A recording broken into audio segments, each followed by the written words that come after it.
You are looking at Julian's pronunciation guide, where we look at how to pronounce better some of the most mispronounced words in the world, like this other curious word. But how do you say what you're looking for today?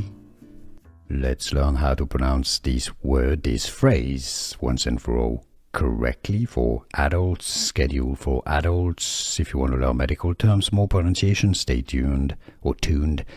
Pneumococcal, that's British English pronunciation. Pneumococcal vaccine, pneumococcal vaccine, or pneumococcal vaccine, that's more the American English pronunciation. So pneumococcal or pneumococcal vaccine, and now you know.